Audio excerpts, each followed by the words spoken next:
Dans la vie, il y a deux grands mystères, l'amour et l'argent. Qu'est-ce que l'amour? La question a été explorée à fond, dans les romans, les chansons, les films, à la télévision.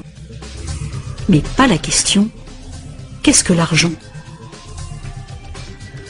La théorie de l'argent n'a jamais inspiré de film à grand succès, et ça n'a rien d'étonnant. Rien d'étonnant non plus qu'elle ne soit presque jamais mentionnée dans nos écoles. D'où vient l'argent? La question évoque généralement l'image de la fabrication des billets ou des pièces. En effet, on croit souvent que c'est le gouvernement qui crée l'argent. C'est vrai, mais seulement en partie. Ces symboles en papier et en métal que nous appelons l'argent sont en fait fabriqués par une agence fédérale, la monnaie. Mais la plus grosse quantité d'argent en circulation n'est pas fabriquée par la monnaie. Tous les jours, des montants colossaux d'argent sont créés par des entreprises privées, par les banques.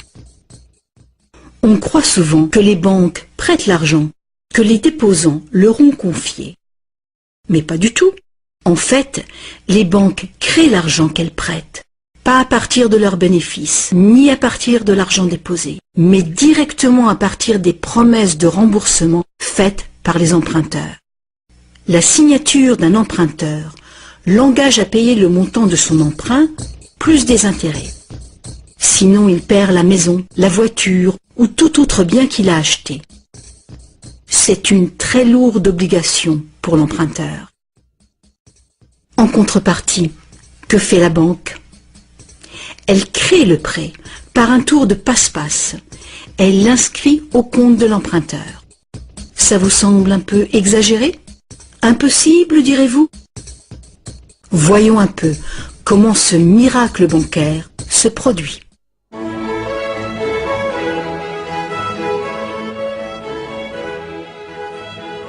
Au fil de l'histoire, l'argent a pris bien des formes.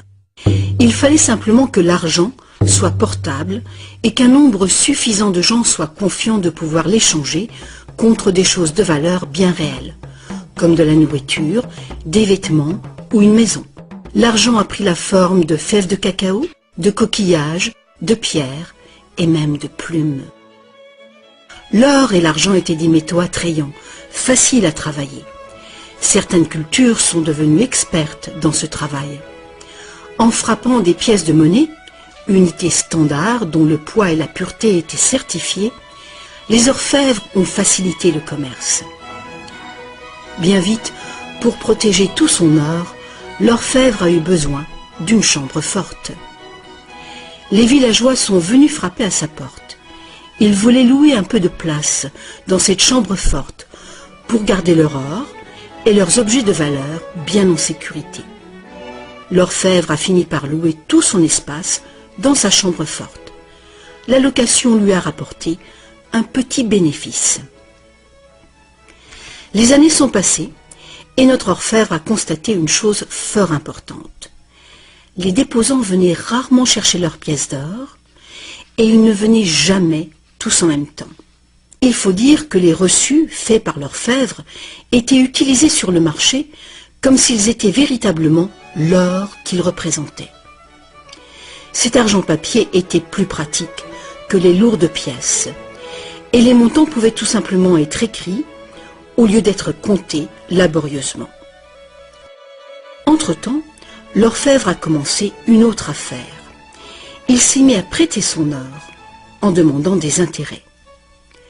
Comme les reçus devenaient de plus en plus acceptés à titre de paiement, les emprunteurs ont demandé leur emprunt sous cette forme. Et comme l'industrie prenait de l'expansion, de plus en plus de gens ont demandé des prêts à l'orfèvre. Alors, l'orfèvre a eu une idée plus géniale encore. Il savait que ces déposants venaient rarement chercher leurs pièces d'or. Il a donc pensé qu'il pouvait faire des prêts couverts par l'or de ces déposants. Aussi longtemps que les emprunts seraient remboursés, les déposants n'en sauraient rien. Et l'orfèvre, maintenant plus banquier qu'artisan, feraient de gros bénéfices.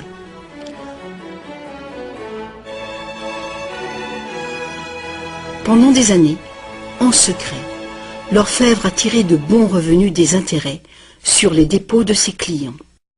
Maintenant gros prêteur, il devenait sans cesse plus riche et il commençait à étaler ses richesses.